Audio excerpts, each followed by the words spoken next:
लेकिन जिस प्रकार से भाजपा ने अपने राजनीतिक छवि को बचाने के लिए बेटी को ही दोषी करार देना शुरू कर दिया है। मैं तो कह रहा हूँ कि किसी भी व्यक्ति के लिए अकल्पनीय है कैसी पीड़ा से गुजरी होगी वो। और भाजपा के इशारे पे जांच को कमजोर किया जा रहा है, उसमें कमजोर सेक्शन लगाए गए हैं। हमारे साथ मालवीय नगर से विधायक सोमनाथ भारती जी हैं। सर, आपके हाथों में कैंडल है, कैंडल मार्च का आयोजन किया गया है। अगर वो बीजेपी का नेता नहीं होता मनोज मित्तल, तो क्या पुलिस कार्रवाई करती या कुछ और अब तक कोई नया अपडेट आया होता? अगर बीजेपी का नेता नहीं होता अब तक उस पर 302 का मुकदमा लग करके और फांसी की सज़ा उसको मिले, इसकी तैयारी हो रही होती। लेकिन जिस प्रकार से भाजपा ने अपने राजनीतिक छवि को बचाने के लिए बेटी को ही दोषी करार देना शुरू कर दिया है। और ये रिपीट है। दिल्ली के अंदर निर्भया के बाद ये जो घटना घटी थी वो रिपीट है। उस रिपीट को मैं ये देख रहा हूँ कि जिस बेटी के ऊपर इस प्रकार की बर्बरतापूर्ण घटना हो उसी को आप दोषी ठहराना शुरू कर दो। ये कहाँ की बात है? आज हम सबको चाहिए कि हम पार्टी लाइन से ऊपर उठें। हम यहाँ पे पार्टी के लिए नहीं आए हैं, हम यहाँ पे दिल्ली की बेटियों की रक्षा के लिए आए हैं। तो हम मांग करते हैं कि भाजपा शासित पुलिस किसी दबाव में ना आए। हमने यही जाकर के मांग की थी, हम कमिश्नर के पास गए थे कि भाजपा शासित पुलिस किसी की दबाव में ना आए और सत्य का साथ दे।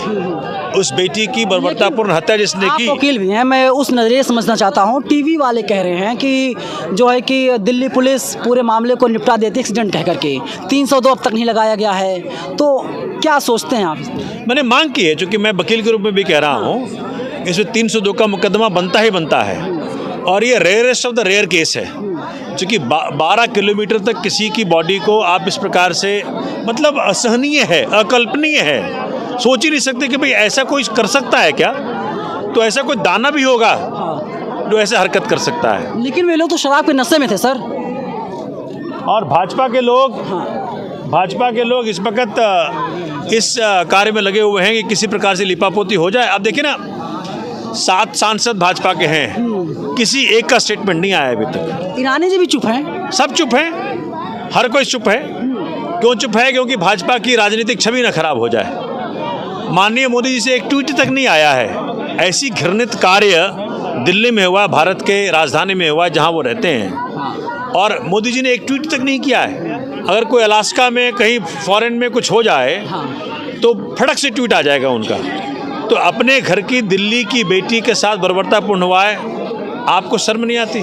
प्रधानमंत्री कार्यालय से कुछ ही दूरी पर ऐसी जघन्य घटना को अंजाम दिया गया और पूरी पुलिस सोती रही। 14 किलोमीटर तक घसीटा गया उस बच्ची को। मैं तो कह रहा हूँ कि किसी भी व्यक्ति के लिए अकल्पनीय है कैसी पीड़ा से गुजरी होगी वो।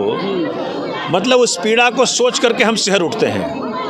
कोई सोच सकता है कैसा क्या हो रहा होगा उसके साथ में। मुझे लग रहा है कि इस वक्त हम सबको चाहिए कि पार्टी लाइन से ऊपर उठ करके, किसी पार्टी का व्यक्ति हो, उसको फांसी हो, उसकी मांग होनी चाहिए। क्या कानून में ऐसी कोई प्रावधान है, कोई ऐसा रूल है कि उनको फांसी हो जाएगी? बिल्कुल है। अगर आप निर्भया वाला केस देखें, जिस प्रकार से फांसी उसको हुई, तो ज़रूरी है कि इस केस में भी जितने दोषी हैं उनको फांसी लगे। लेकिन टीवी वाले अलग तरीके से चला रहे हैं सर, उस पर क्या कुछ कहेंगे? भाई टीवी किस दबाव में है वो जानते हैं किस प्रकार से। अगर आपने देखा होगा कैसे जो पत्रकार साथी हैं उनको भी इधर उधर उनके साथ बदतमीजियाँ की वहाँ पे। अगर आपको याद होगा, डीसीपी ने बदतमीजियाँ करवाई उनके साथ, उनको भी बाहर फेंका वहाँ से उठा 96 सेकंड की प्रेस कॉन्फ्रेंस की जाती है, पूरे 96 सेकंड, मतलब 1.5 मिनट की प्रेस कॉन्फ्रेंस। तो यही तो है कि इस वक्त दिल्ली पुलिस भाजपा के पूर्ण दबाव में है और भाजपा के इशारे पे जांच को कमज़ोर किया जा रहा है।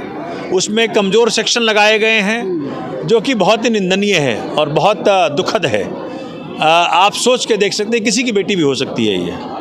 तो ये इस प्रकार का हृदय कहाँ से लेके आते हैं भाजपा वाले, मुझे समझ में नहीं आता। गरीब की बेटी, इसलिए इंसाफ नहीं मिलेगा उसे? इंसाफ तो मिलेगा, निर्भया को भी इंसाफ मिला था। अब ये है कि जो बच्ची चली गई है उसको वापस तो ला नहीं सकते।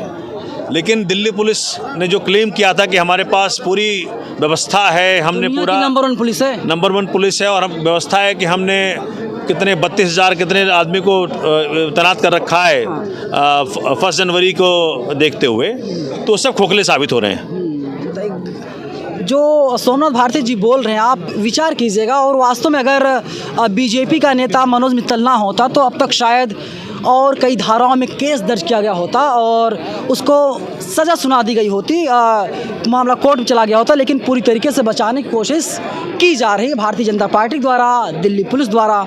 आप लोग पूरी खबर को किस नज़रिए से देखते हैं, अपनी राय आप लोग कमेंट बॉक्स में हमें ज़रूर बताइएगा। लेकिन मैं आपको फिर से एक बार तस्वीर दिखाऊंगा, आप इन तस्वीरों को देखिए। हज़ारों की संख्या में यहाँ पर लोग इकट्ठा हुए हैं और इंसाफ की गुहार यहाँ पर लगातार लगाई जा रही है।